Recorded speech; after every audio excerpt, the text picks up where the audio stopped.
Rochelle, in Colombia, FARC rebels are promising to release a kidnapped army general this weekend, and that could help restart peace talks with the government. Colombia's president halted those negotiations after the rebels seized 5 military hostages. Earlier this week, the FARC freed 2 of them. FARC rebels have been at odds with the government now for 5 decades. And Robert Valencia is with Global Voices Online, a frequent guest here. He writes about Latin America. Thanks for being with us this morning. Thank you very much. Happy Thanksgiving. You too. The Colombian government and FARC rebels have been trying to talk peace now for decades. Do you think releasing these 2 soldiers on Tuesday and FARC's promise to free that high-ranking general is going to put the peace process back on track? Well, yeah, that's the possibility that once they're being released, then the government will get back to Havana, just as the same with the guerrillas, because they are trying to finally put an end to this long conflict for 50 years. We're talking, they have achieved at least 3 points out of a 6-point agenda. We're talking land restitution. We're talking about the possibility of end illicit drug trade, as well as political participation. So I'm sure that the FARC are realizing that this is the opportunity to finish up what they have started in. But why 18 now? months. What's changed? Well, really, nothing has changed. We're talking about that. Even though there has been a peace process for 18 months, they still commit some criminal activities. They have blown oil fields in Colombia. They have kidnapped people. They have committed extortion against upper middle families in the countryside. In fact, the critics are saying that. They say that any talk right now of peace or compromise really is letting the FARC rebels off for the atrocities that they have committed. Do you see that as being a problem as well? Well, this is one of the topics that are very thorny right now, because one of the 6-point agendas talk about victim reparation.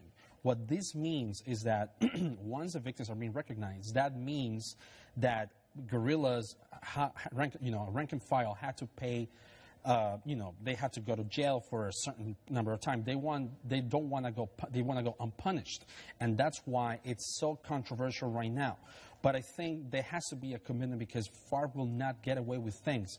That's one of the things that they need to realize. They need to have a peaceful end to this conflict. Robert, are you surprised to see this offering from FARC, and is it a goodwill gesture, or do you believe that there's a hidden agenda? Well, there's definitely a hidden agenda. I don't believe exactly that they're doing this willingly, because they have received a lot of pressure from the government and from the public eye. They kidnapped a high-ranking officer. We're talking, this is. They really got in trouble. They're saying, we messed with the wrong guy. We were getting a bad reputation from because of our actions. So they are trying to get back in track with what they have accomplished so far, and they're trying to finish up the work. And I hope that's it, because we're talking the longest conflict in 50 years, the largest number of displaced persons after Syria and Darfur. I've got 20 seconds left, and I want to get your perspective on this. You just got back from Mexico, 43 missing students now.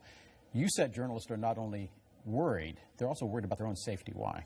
Well, because, we're talking about how they're not able to accomplish their job. And this is why, in relation to Mexico, this is very important. The peace process is so important, because part of the points that both the government and the guerrillas are trying to achieve is an end to illicit trade. So imagine if the guerrillas stop, doing drug trades, how that will affect the war on drugs in Mexico, let alone how this will affect military budgets for the United States. Domino effect from South America to Mexico. No doubt, because we're talking, Colombia is the 2nd largest recipient of military aid after Egypt. So imagine how that will, affect the military budgets of the United States. Robert Valencia, as always, thanks for being with us. Thank you very much.